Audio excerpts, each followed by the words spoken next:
Today is Sunday, August 4th. Good morning, everyone. I'm Jan Carabeo. And I'm Howard Monroe. Thank you so much for waking up with us. Let's get right on over to next weather meteorologist Kate Byler, who is in for Tammy Sousa with a look at your next weather forecast. Sort of like yesterday, without as much heat or rain. So there we go. That sounds a little better, right? It makes it sound like it's going to be a nice day, which I don't really think it is. It's still pretty sticky. It's pretty cloudy out there. But again, it's not as hot as yesterday.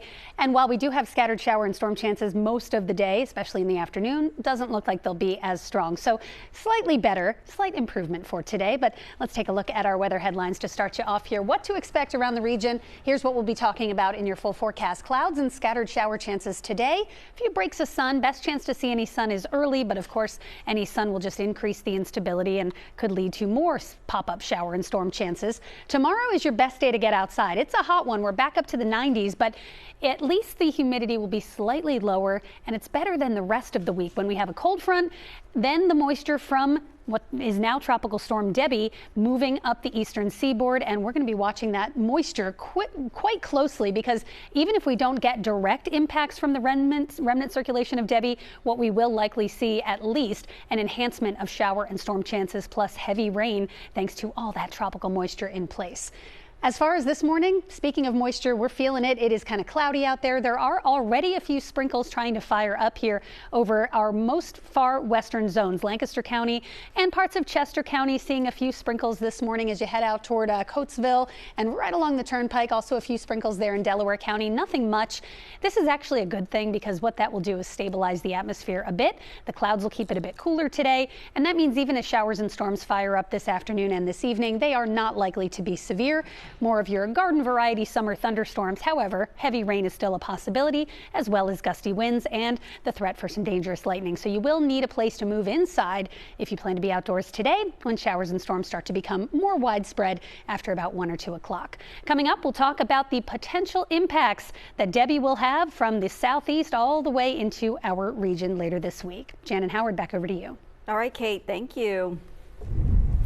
Vice President Kamala Harris is now nearing the end of her search for a running mate. Meanwhile, the Trump-Vance ticket campaigned in Georgia last night. CBS News Philadelphia's Waukesha Bailey joins us live now in studio with how this election is now starting to take shape. Good morning to you, Waukesha. Yeah, good morning, Howard, Jan. So the clock is winding down as Vice President Kamala Harris is set to pick her running mate for the 2024 presidential election. So according to reports from Washington Post, she is set to meet with our Governor Josh Shapiro today. Meanwhile, former President Trump is campaigning in Georgia. In Georgia Saturday, former President Trump focused on the economy at a roundtable with black business leaders. How is inflation affecting your business?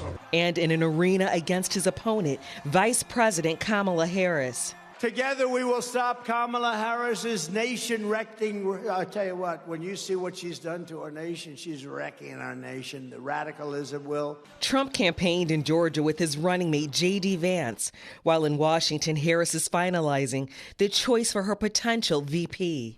Cameras looking for clues outside her residence.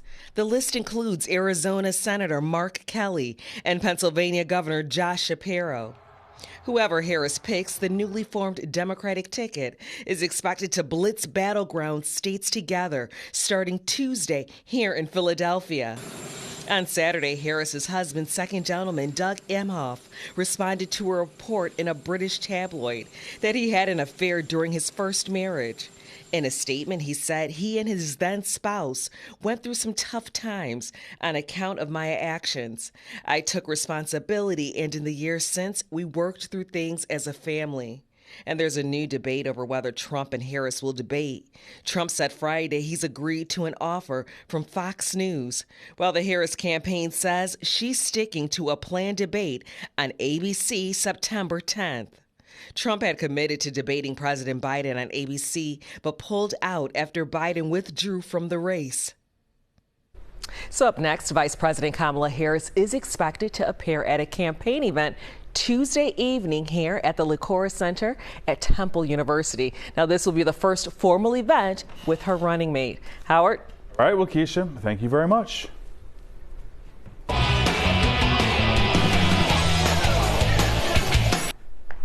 Well, here at CBS Philadelphia, we care as much as you do, which is why we want to help students across our community go back to school with ease. And Camden is doing its part with an event that is able to relieve the financial burden of school supplies. Yesterday, the Back to School Bash at the Creative Arts Morgan Village Academy gave away school supplies, haircuts, crafts, and lunches. More than 36 organizations came together to help. A lot of help, especially for the parents that have a lot of kids, or parents that are not working, parents that can't get it. It's really hard, so we appreciate it.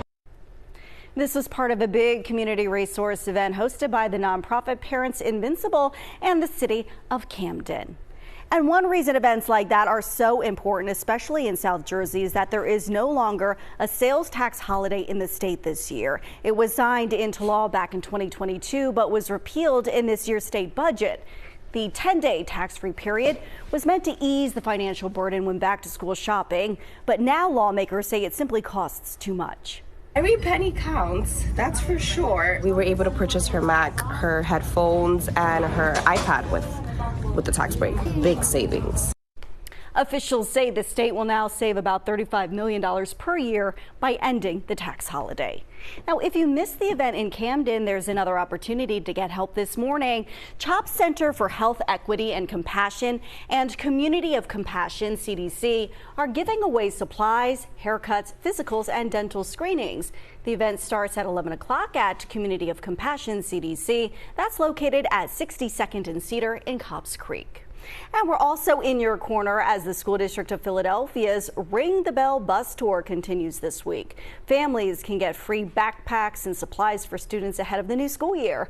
The next stop is happening in Northeast Philadelphia on Tuesday at George Washington High School on Bustleton Avenue. We have a full list of the bus tour stops as well as information on free vaccinations and physicals online at cbsphiladelphia.com. CBS News Philadelphia is staying on top of a 16-month-long investigation into allegations of anti-Semitism at Drexel University. Federal investigators say the university had, quote, shortcomings when it responded to harassment allegations. Those incidents involving Jewish heritage were reported over a 16-month period. Federal officials concluded a hostile environment has been in place at Drexel for about a year and a half. In a statement, Drexel University officials said in part that they will, quote, take whatever steps are necessary to ensure a welcoming and inclusive campus environment in which all of our students, faculty, and professional staff feel safe, respected, and supported. Police are investigating after a World War I memorial in Northeast Philadelphia was vandalized Friday night. Just before 11 a.m. yesterday, authorities received a 911 call reporting the Borough Home World War I memorial located at Oxford and Cotman Avenues had been vandalized. Residents later banded together with police and members of the Philadelphia Community Life Improvement Program to clean up the memorial. So far, however, no arrests have been made. Flight delays and cancellations are on the rise. This comes amid travel concerns from the storm that is taking shape, Debbie, down south here at Philadelphia International Airport. There are already 56 delays and 73 cancellations. That's all according to data from FlightAware. CBS News Philadelphia in your corner with a way to report travel issues you encounter. The Pennsylvania Attorney General's office now has a complaint form for airline customers to fill out. Those complaints can be anything from canceled and delayed flights to concerns about lost or delayed luggage. It's part of an effort by the Attorney General's office to hold airlines accountable for issues, and some travelers say it's a good start. I think it's a great idea. I've had missing luggage, I've had delayed flights, I've had canceled flights. The form not only covers Pennsylvania residents, but anyone flying in or out of the state. Happening today, one of the largest festivals in the city of Philadelphia is back. And Northern Liberties will be the place to be. The 14th annual 2nd Street Festival is set to get underway in just a few hours. The event spans over 14 blocks of North 2nd Street between Spring Garden and Girard. 200 vendors are signed up and nearly 60,000 people are expected to attend. They'll have live music on 2 stages flanking the festival. We'll have a live preview coming up in our 8:30 half hour. And it's time now to dust off your boogie shoes at Written Hopapalooza. it is back. Group dances will be popping up at 8 different venues across the city today. Dancers of all skill levels are encouraged to sign up for a dance, and admission to each dance includes a beginner-friendly class.